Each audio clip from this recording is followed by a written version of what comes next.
Good morning, gorgeous people. I'm so sorry about the quality of this little JVC. Blue tack everywhere.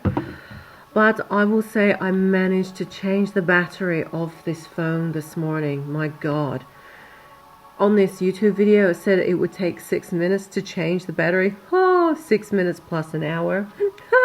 So what actually happened was you get all these little tiny tools to unscrew this and then pull this off, and then you have to take all these clips and ribbon things and connectors inside the phone, and if you break it, you're basically fucked. So you don't want to do that.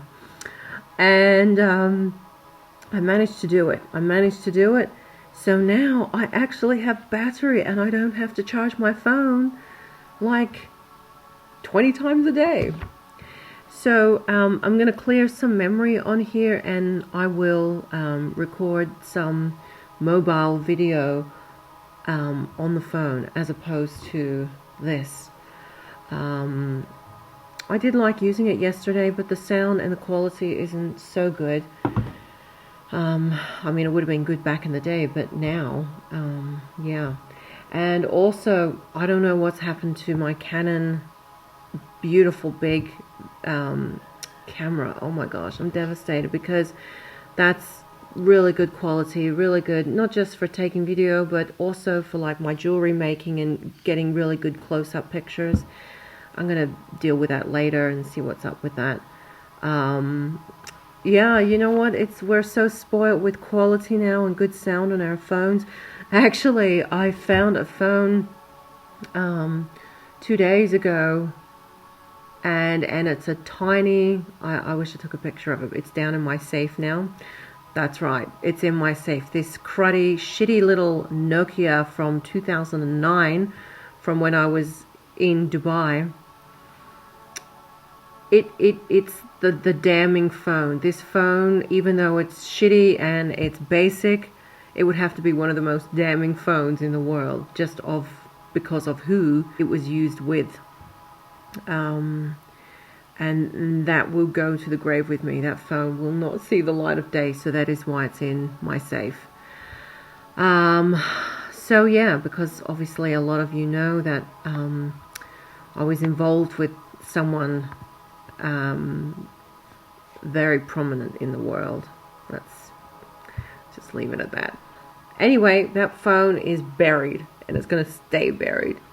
So for now, I'm happy using my little iPhone, because I don't use it so much anyway, but what a luxury to not have to charge it for, 20 times a day. And then in the mornings, because I switch it off when I go to sleep at night, it takes like 2 hours to turn on when I try and turn it on with even the charge cord.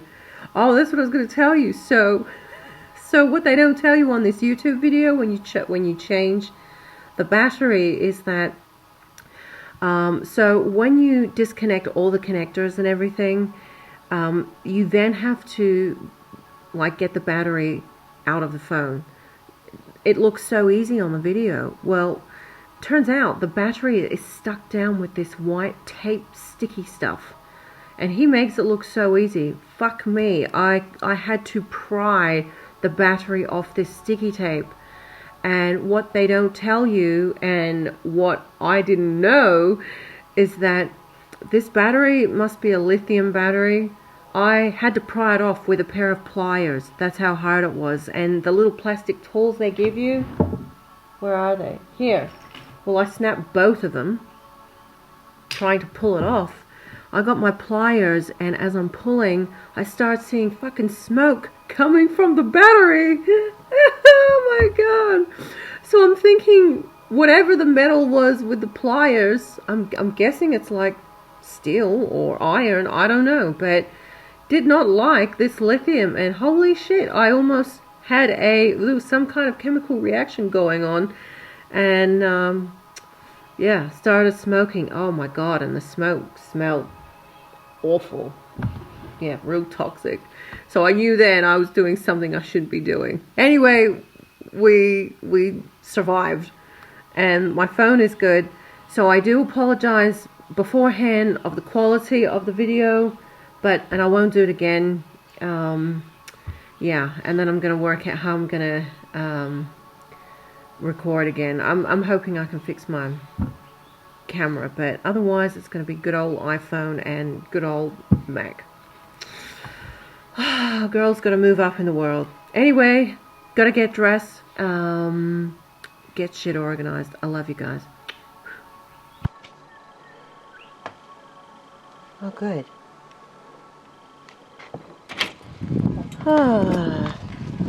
Good morning. This is my Venus. So this morning, hello there, Miss Earthay. Using a different camera. This is like my old video camera that I traveled with in 2013. But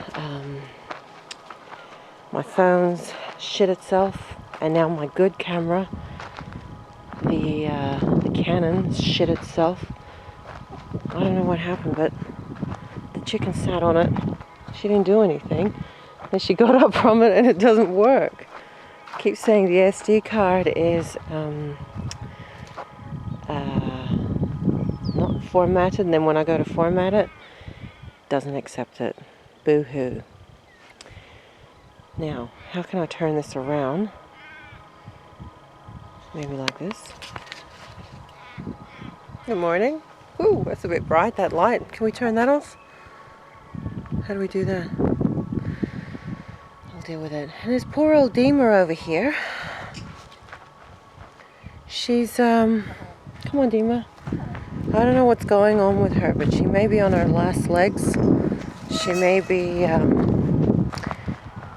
out of here, but she's still going. She's just drinking a lot of water. The last few days, not today or yesterday, she's been self-isolating like so much, and under the house, she's a sun worshiper. I don't know what's happening with her, and she's been like this for months now because she was laying bad, soft eggs. My girl reckons she's going through chicken menopause. Okay, you're on camera too. There you go. This is Mrs. Crow, and yeah, so she hasn't been well, and so she stopped laying altogether now. So she's not laying the bad eggs, the soft eggs, and I don't know. She's not eating as much, but she's still eating, just not so much. I don't know what's going on with her, but. So anyway, not taking her to the vet because she's not in pain. She's still purring, she's still eating and drinking, but just not like herself. She may be in her final days. I'm not sure. I don't know, but she's happy enough. And if I try to take her to the vet, or if I try to do anything with her, it just stresses her out more than any of the other chicks. So I'm just going to leave her. This is her home. She, you know, if she's in her final stages of life, well then this is where she's most happiest. This is where she has most peace and enjoyment. So I'm not going to take her away from that. So anyway, yeah, out in my beautiful rose garden. It's looking a little overgrown right now. I'm about to go into town because I'm going to be posting some orders out to you beautiful people around the world. Ah, look at the sky. Isn't it gorgeous? So I've been very busy. What you can see, what's going to happen just past that wood, is there is a pit. And I think we believe it to be a water tank. We cannot find the bottom of it, and I'm getting a big excavator to come and dig it out, and hopefully we can find the bottom, because he came over the other day, the excavator guy, with this long drill thing with a big long like piece of, we call it rear bar here, I don't know what they call it anywhere else, but it was like 5 feet, and it still wasn't long enough. We've already dug out 7 feet. He seems to think it could be more than 20 feet deep. And if that's the case, well, guess what?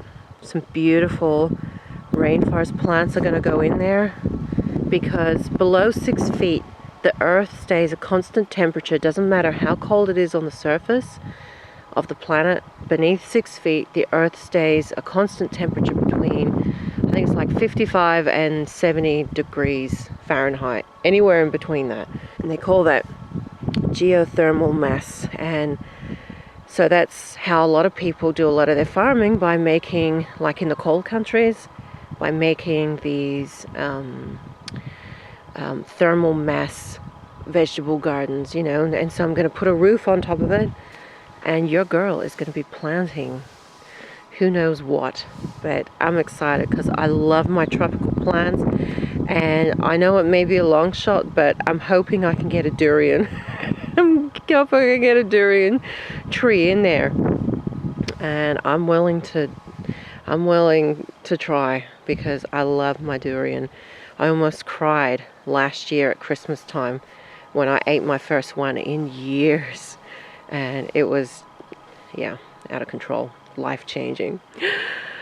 So anyway, hopefully that will happen in the next couple of weeks. And then I have to build some kind of ladder. There is a ladder in there, but I wouldn't go on it. So I'm going to have to brick one up, I think. Cement one, brick one up. Good old bricks. I've got a few left there. I might have to buy some more. And then I'm going to build a roof with rafters and set it in place with these things called gusset brackets, gusset plates. So yeah, and then put a roof on it to create a little, you know, like a little microclimate. And let's hope a bit of tropics comes to my farm, because right now it's damn cold. Look at me. These boots. These are the ones I was talking about on my live stream that my mother bought me. They're a week old or so. Like, look at them. You just, first of all, you don't get white, and you don't get this kind of fabric. Anyway, my mother, if you've heard before, she will just buy things for me and turn up with them. And, oh my gosh, it'll never stop. She's always been like that. And I will not say no, because my other ones, yeah, were no good anymore. So yes, how beautiful. Look at this gorgeous stone wall. It's kind of fallen down in another part of my property, and I don't know if it's from the wet or what happened, but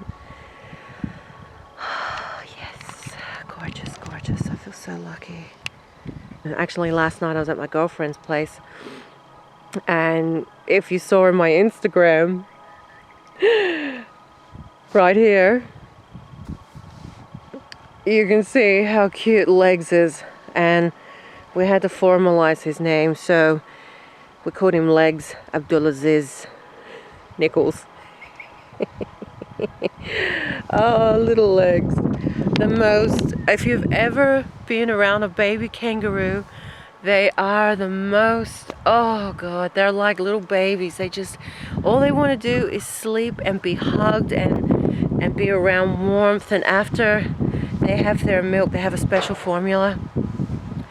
They just get this milky face, and all they want to do is just sleep and be cuddled. And oh, this little Legs, he's just so beautiful, and so I just want to cuddle like the whole night last night, and I did. I got them, and then he'd be licking and sucking on my fingers, and his little paws would be scratching my fingers.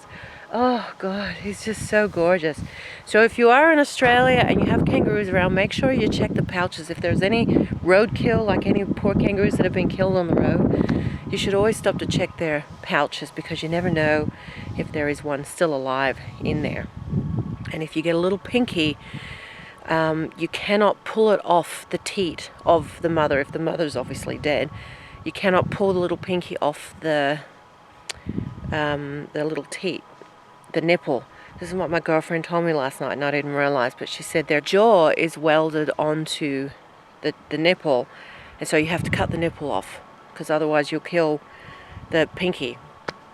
Anyway, I have found one before. I have checked pouches, but I found a dead little pinky. It obviously, yeah, I don't know what happened, but so yeah, checking the pouches of kangaroos, and it was, oh, so nice. Her house is so warm with the fire.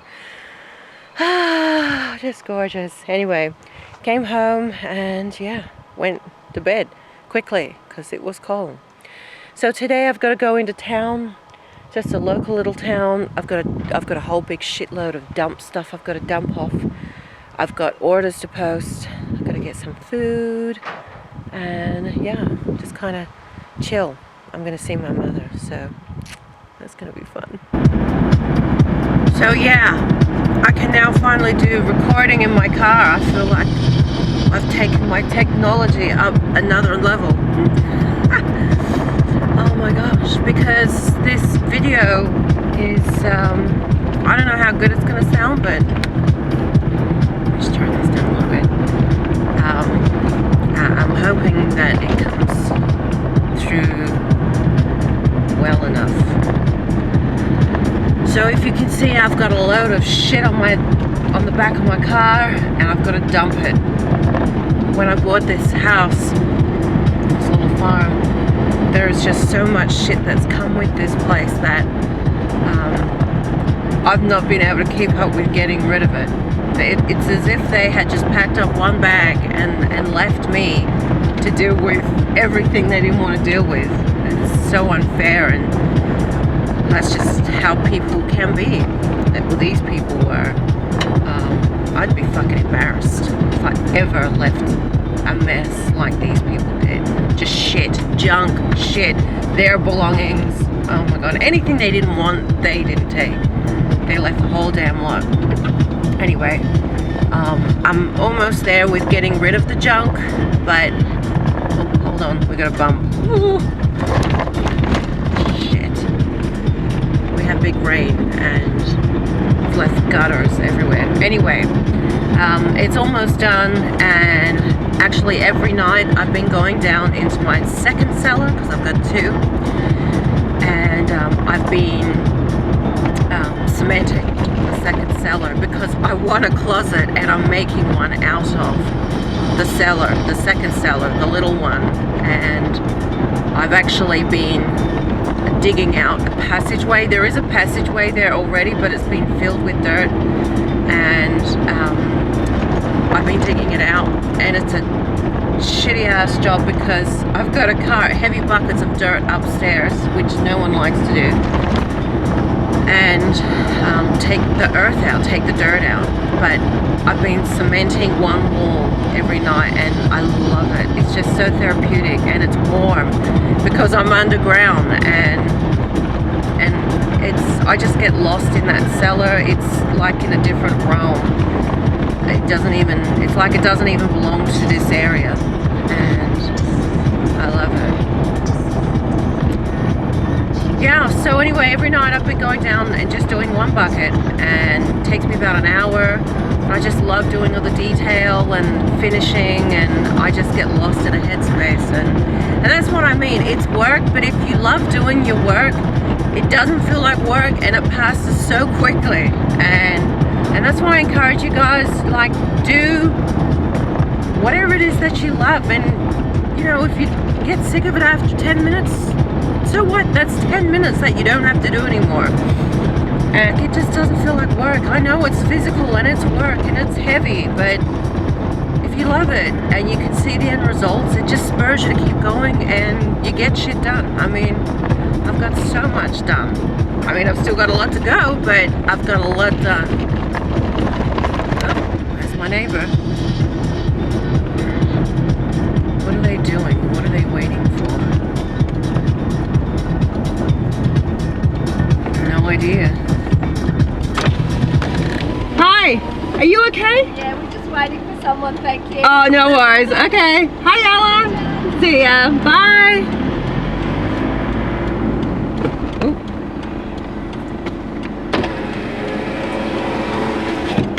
Traffic along here. Like LA traffic. on the 101. No. That's my neighbor. Well, at least one of my neighbors. They're all kind of related around here. But, yeah, they're like, they own all this land here, like on either side of me. Big landowners. It's been like in their family for I don't know how long, but that's how it is around here. It's just like all family owned, but it's gorgeous right now. Look, can you see? Maybe, hopefully. It's like gorgeous countryside. So they own all of this, these people that I just passed. Good luck to them. That's a lot of work, but you know, it's all grazing. I don't understand why people just don't diversify their industry. That's why I'm doing dates and roses. Who does that around here? Nobody. So anyway, what was I talking about? Yeah, getting rid of junk and doing the work that's passionate to you. And I know it's a lot of you are kind of spurred on and inspired to do your own renovations and improvements on your own homes and things. Believe me, even if you only do like 5 or 10 minutes a day, it adds up and it inspires you to keep going because you start seeing results. Don't try and get it all done in one hit. Just do it as you want to. And that's the thing, if I get sick of it, I just stop it and go and do something else. And then, you know, maybe a couple hours later I'll come back, or the next week I'll come back. It's just ongoing, but it's a beautiful ongoing. It's not a strain for me, and I love doing it, and I'm seeing the results now. I've actually ordered 20 more roses, 20 of my favorite roses. I have got a small order for Persian roses. It's not coming till June, I don't think. But then I've also ordered some of my favorite roses that I already have in my garden, but I've got 5 of everything. So I've got 5 of Frances Malin coming. I've got 5 of Jude the Obscure, if you know these roses. I've got 5 of Evelyn. And I've got 5 of, it's a wedding rose. They call it the wedding rose. It is the wedding rose. It's the most gorgeous white rose, and it's perfect for weddings. And so I'm going to have a row, and all these colors are blushy white white roses. Jude the Obscure is like a blushy peachy rose. Oh my god, just having these as a cluster together in a bouquet or in just in an arrangement, they are the most stunning roses. Anyway, I have another little order that I've put out to the universe that I'm wanting to get of red roses. So I want whites, I want reds, I want blushes, I want the whole lot. So I've got a lot of land to fill in between my date palms. Anyway, I better keep driving, concentrating on the road because I'm not doing that so much right now. And see you guys later. Love you.